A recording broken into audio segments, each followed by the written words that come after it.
What's going on, guys? Billy here, and this is it. This is the brand new DJI Mavic 3. I can't think of a more anticipated drone since probably the release of the second version of the Mavic Pro, and even though this drone doesn't have the word Pro in its name, it's still one of the most professional level drones that I've flown to date. DJI has really raised the bar this year for what a foldable drone can be. Now, there is a lot to unpack about this drone as it's been completely redesigned, it's got a brand new camera, and adds a ton of features. Now, I'm going to do my best to cover everything that the Mavic 3 has to offer here in this video, but I can't possibly cover every single subject in depth. So if you want to learn a little bit more about a specific subject of the Mavic 3, feel free to subscribe here to the channel, as over the coming days, I'm going to be uploading a lot of in-depth content surrounding certain aspects of the Mavic 3 that I think are the most important. Alright, so the general design of the Mavic 3 is largely unchanged from the previous Mavic drones. The front legs fold outwards while the back legs fold under the drone. The brand new camera is mounted here on the front, and it's loaded up with sensors to aid you during flight, which are much improved this year. To highlight all of the design upgrades that this drone received, the airframe itself is a touch bigger than the Mavic 2, but surprisingly is a few grams lighter, which makes the Mavic 3 a very portable drone that can easily fit into your backpack.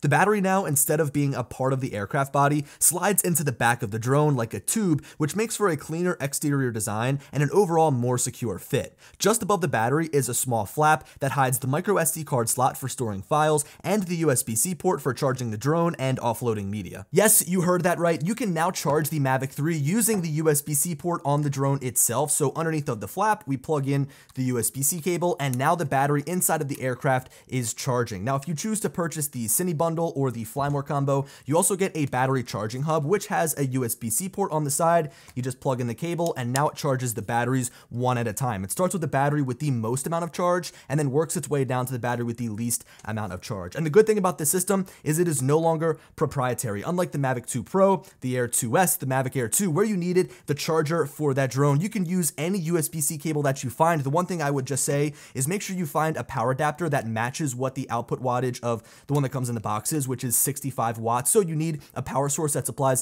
65 watts or higher to get the full speed to charge these batteries up. Now, the Mavic 3 is filled up on all sides with sensors. We have 2 obstacle avoidance sensors on the front, 2 on the back, 2 up on top, and 2 on the bottom, which are accompanied by 2 vision positioning sensors to help the drone hover in place, as well as an auxiliary LED that emits a bright light to help you see the drone as you're flying through the air at nighttime, as well as to help the drone see the ground when landing at night. Now, let's take a closer look at these sensors all around the drone. The hardware has been massively improved to help the Mavic 3 detect obstacles sooner and more accurately. They have a wider field of view, a further measurement range so that they can see objects further away, and they work at higher speeds. I mean, look at the new front sensors compared to the Mavic 2's front sensors. They look like actual cameras rather than little beady dots. Another interesting thing to note is that there are no sensors on the side of the Mavic 3, but the 4 sensors on the front and back are angled in a way that allow them to see on the left and right side of the drone, giving the Mavic 3 true omnidirectional obstacle avoidance. This means that when flying in the normal flight mode, all of these sensors are enabled to detect and help you avoid obstacles. Now, one of my favorite design elements about the Mavic 3 are the front arms that are sort of angled downwards, not only giving the Mavic 3 an absolute badass look when in the air, but also resulting in a more aerodynamic design and more clearance for that massive camera on the front. Speaking of that camera, it is by far the biggest upgrade that the Mavic 3 received, and forgive me because I already know that this section of the video about the camera is going to be the longest, but I think that it deserves it because it is what keeps me coming back and wanting to fly the Mavic 3. It's not the cool new features, all the upgraded specs in the airframe, it's not the cool new design, it's the camera and the images that come from it because they're seriously incredible. So to cover the specs, to help you understand what to expect, this go around DJI doubled down with a dual camera system, so there are 2 different sensors, 2 different lenses. The main camera is the real highlight here with a 4/3 CMOS sensor that shoots 20 megapixel photos, is a 24mm equivalent, has an electronic shutter, and has an adjustable aperture from f2.8 to f11. There are a few different video resolutions to choose from, with 5.1K being the highest resolution available, and frame rates ranging from 120 FPS in 4K to 200 100 FPS in 1080p. Along with the increase in sensor size, I would say that the largest upgrade though is in the video codec department, with a higher bitrate when shooting H.264 or H.265 video, and even with the ability to capture ProRes 422 HQ video, which has an outstanding bitrate of 3760. So I think that right now is a good time to jump in here and explain the differences between the two different versions of the Mavic 3, because yes, there are two different versions that you can buy, and if you looked at both of them side by side,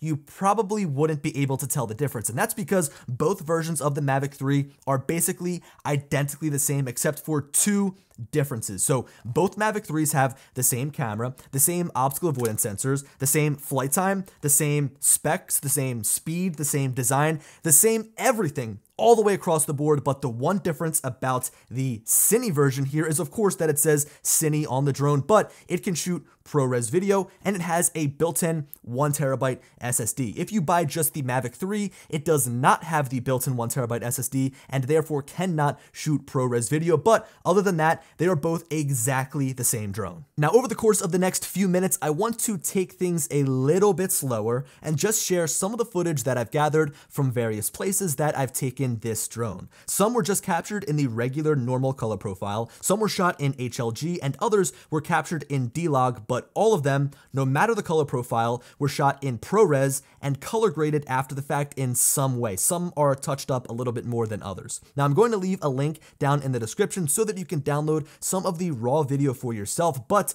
just be warned that they are pretty massive file sizes because they were captured in that ProRes 422 HQ codec, and to fill up that 1TB SSD on board, it only holds about an hour and a half of video. So again, the video files are pretty big. Now, regarding my thoughts on image quality, I have to say that it is by far some of the best looking aerial video that I have ever captured. I know that there is going to be that one comment, that one argument that DJI's Air 2S is somehow better because it can capture 5.4K video compared to the 5.1K video of the Mavic 3, but putting those numbers on paper aside, everything about the video that comes out of the Mavic 3's camera has totally blown me away. The colors are on point, the dynamic range provides you with an evenly exposed image that is really easy to color grade and also looks great right out of the camera if you shoot in the normal color profile, and the overall feel of the image is professional. I just got wrapped up shooting images for my comparison between the Mavic 2 Pro and the Mavic 3 as well as the Air 2S, and I'll reserve my direct comparison of these drones for another more detailed video,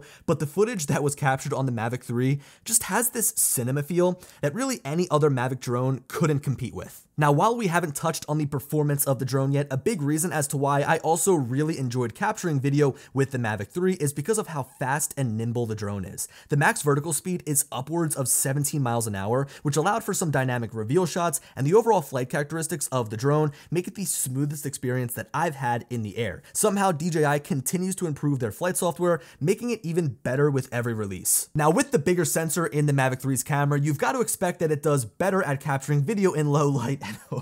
The answer is yes. Yes, it does. With previous drones, I was never fond of shooting video at nighttime because even with the 1-inch sensor being like the largest sensor you could find in a consumer level foldable drone, I still felt like it was lacking. Like maybe the footage was dull or a little bit muddy, but this go around with the Mavic 3 with the bigger sensor, it has opened the door to shooting some of my favorite drone videos that I've probably ever captured. Now, in this reel of clips that you're watching, these shots will vary from 800 ISO to 3200 ISO. I'll try to mark the clips in the bottom corner just so you guys understand what level of ISO you're looking at. And when you get past 1600, the noise definitely becomes more noticeable. Now, I ran a little bit of noise reduction with Final Cut Pro, and it really cleaned up these images beautifully, especially when going all the way up to 3200 ISO. Here's an example side by side so you can see the difference between both clips. So I really wouldn't worry about the noise as much because it's a relatively easy fix, especially if you plan on shooting with the Cine version of the Mavic 3 using ProRes. What's great about the image as a whole though is the depth and detail. There is a clear difference between footage shot on the Mavic 3 and say shot on the Mavic 2 Pro or Air 2S at night because you can see like each individual car, each individual person, each individual window. The Mavic 3's camera is just flat out better than most that you would find on this caliber of drone. By the way, these files will also be available to download in the description if you want to check them out for yourself, download them and play around with them. So now let's move on to photos, but let me preface this by saying that the Mavic 3, both versions of it, the regular Mavic 3 and the Cine version of the Mavic 3, are definitely more video centric. They definitely have more upgrades in the video department, whereas with photos, we're still shooting 20 megapixel photos inside of the Mavic 3's camera, just like we were in the Air 2S and the Mavic 2 Pro, but the biggest upgrade that we have, I'd say, in the photo department is the larger sensor. Now, here's the one issue that I have right off of the bat. All the photos are captured in a 4:3 aspect ratio natively. My workflow pretty much depends on capturing and delivering photos with a 3:2 aspect ratio, and even though the DJI Fly app gives you the option to crop down to capture 16:9 photos, there's no option to crop down to 3:2. Now, is this a deal breaker? No, it definitely is not, and the photos coming out of this camera look fantastic. Much like the video, the colors are on point and the dynamic range is great. These images that you're looking at have been edited, but if you want to play around with some of the raw files on your own, I'll leave the download link in the description for you to check them out. Now, to quickly focus in on the second camera here, it has a 1/2-inch sensor like we saw in the Mavic Air 2, but it has an extremely narrow field of view with a 162mm equivalent lens, so it offers a 7x zoom compared to what you get from the main camera with a 4/3 sensor. The rest of the specs are fairly average with a 4.4 aperture, the ability to shoot 20 megapixel photos and 4K video, and no RAW support or no manual exposure control. The dual camera system inside of the Mavic 3 kind of has me on the fence. Like, at first I thought it was a gimmick, and quite frankly, I still kind of do think that it's a gimmick, but at least it's a fun gimmick with a purpose, and I've had a lot of fun trying it out over the past couple of weeks and experimenting with the different types of shots I could get with that crazy 7x zoom. Now, I say 7x zoom, but with the digital zoom included, you can get a full 28x of zoom, which really gets you close to whatever it is that you're trying to look at. The image is pretty blurry when you punch all the way into 28x, but again, this lets you zoom in to see things that are impossibly far away. The way that you can make use of this zoom is through what's called Explorer mode and can be activated by tapping on the binoculars icon just next to the record and shutter button. Once you're in this Explorer mode though, a lot of the camera functions are disabled and capped to meet the max specs of the secondary camera. Now, there are two different ways that you can make use of the zoom in the Explorer mode, so there's two different ways that you can actually zoom. The first of which is with DJI's RC Pro, which, don't worry, we'll touch on remotes here soon. You can use the back right dial to actually fluidly zoom in. The one gripe that I have is that at 7x, it seems to kind of jump from the main camera to the other camera, the secondary camera, and while I've been told that it is going to be fixed with firmware and they're going to smooth it out, it is a very jarring jump at the moment. Now, another way that you're able to zoom in is right within the DJI Fly app, and you can actually zoom into certain numbers, so you can go to 2x, 4x, 7x, 14, and then 28x just by tapping on the side. So that gives you some even numbers when you're zooming in. Now, the way that I make use of the secondary camera is to go right into 7x and go no further, because I'm using the full readout of the secondary 1/2-inch sensor with no digital zoom added to degrade the quality. I've had a ton of fun playing with this focal length, and this clip right here is by far my favorite, revealing the Philly skyline up over this hill just inside of Fairmount Park. Now, is the footage beautiful? Is it cinema quality? Is it going to be used in a high budget film? No. Probably not, but that doesn't take away from the fact that the results are cool and the function is a ton of fun to use. Just for laughs, here is the same shot taken from the same exact spot using the main camera not zoomed in at all. You can see just how much of a difference that the 7x zoom makes. It compresses the image down and gives you an amazing parallax effect. I will say though that even when zoomed in at 7x using the full sensor of the secondary camera, I'm a little bit disappointed with the image quality. It's noisy, it's not as sharp, and even though it's not the camera's fault, it's a little bit shaky because of how tight the focal length is. It's tough to stabilize that on a flying camera. Now, the final thing that I want to mention about the camera, and then we'll move on, is that the gimbal is self-locking internally. So when you turn the drone off, it locks in place on both the roll and pitch axis. Now, it doesn't beat a gimbal guard because you can still use your hands to unlock the camera, which is good if you want to mount a ND filter, but for storing it in your bag, DJI has included what I am calling the drone bra, as it covers not only the camera, but also the propellers, so that when you put this in your bag, they don't flop all around. I know that this looks like it would be really difficult to use at first, but I've really gotten used to it and actually prefer it over the little plastic gimbal guards because of how much protection it offers. Okay, so the camera was definitely a lot to cover. I probably spent, what, like 8 or 9 minutes just talking about the camera, and I still feel like I didn't mention everything that I wanted to, but regardless, I am working on a separate video, kind of like maybe a short film or like a short cinematic video reel of footage captured with the Mavic 3 in the city I live in Philadelphia. So look out for that. I'm really not going to rush it. I'm going to put all of my time into it and give you guys a really cool video to watch. That's also very rewarding of myself because I really do enjoy the footage coming from this drone. But moving on here, now let's talk about the remote controllers. Yes, controllers, there's two that ship with the Mavic. One is the RC Pro and the other is just the stock standard remote controller. Now, most of you are probably already pretty familiar with this style of remote controller that was first shipped with the Mavic Air 2,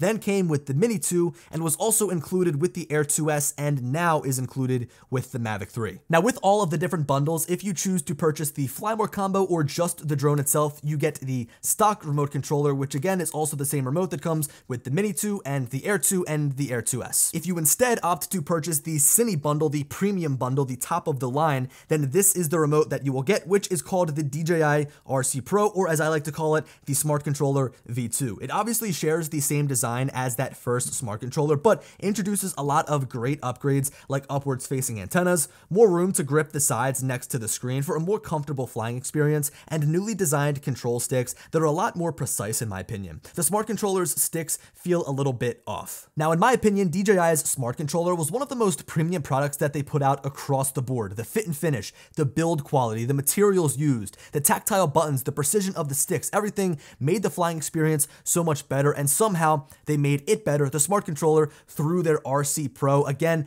very nice materials used in their remote controller, very little bending and bowing. It's a very solid build, and the buttons are incredibly precise and so tactile. So in my opinion, the RC Pro is the best way to fly the Mavic 3, but let's talk about the stock remote controller. I mean, look, I understand that DJI's entire lineup is coherent now, right? They're all using the same stock remote controller, but for a premium level drone, couldn't you give us a few premium level features in the remote controller, like maybe an OLED screen at the bottom, or maybe like another wheel on the back to use the zoom, right, in the secondary camera, maybe even match the color so that it's gray on gray. I mean, look, the stock RC, there is nothing to complain about it. In my opinion, it's one of my favorite drone remote controllers, but anytime I'm flying my Mavic 3, I'm using my RC Pro. Now, moving on here, let's talk about the internals and specs of the airframe itself. This is probably the final major thing that we have to cover. The flight time and transmission system are by far the biggest upgrades here, with a whopping 46 minutes of advertised flight time, and with O3 Plus, we have up to 15 kilometers of range to work with. Now, DJI first introduced their new generation of transmission system called O3 in their Air 2S, and this go around with the Mavic 3, they just upgraded it again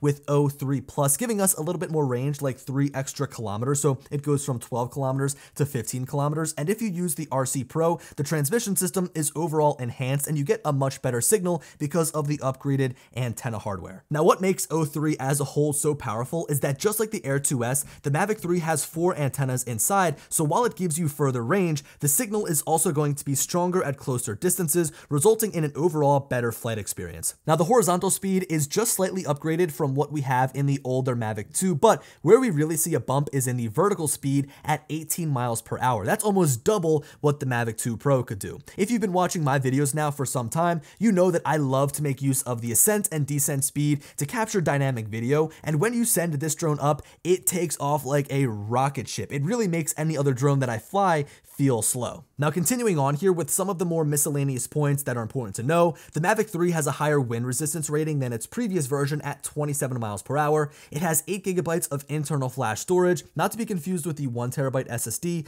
that comes in the Cine version. It can charge over USB-C like we mentioned, and in a future firmware update, it'll be capable of download speeds from your drone to the remote controller of up to 80 megabits per second with Wi-Fi 6 so that you can get your files off of your drone faster if that's part of your workflow. Now, I want to quickly touch on the speed of the Mavic 3. I've got a little script here written, but I am not going to read off of it because this is just a complete guess, a complete shot in the dark, right? Some people might be upset that with the Mavic 3, it's only 2 miles an hour faster than the Mavic 2 Pro, but I have a theory. I think that with this form factor, with a foldable drone, we have almost reached peak speed. Like, we are not going to be able to get any more speed out of these foldable camera drones, because if we increase the max pitch angle any further, we're then going to get in the way of the camera. And this is a big issue I experienced with the Mavic 2 Pro, and it's honestly one of the reasons why I didn't use it for video as much as I probably would have, because when flying in sport mode, the gimbal would like shoot downwards to compensate for the max pitch angle of the drone as flying in sport mode. So the best way that I can explain it is maybe just to show it to you.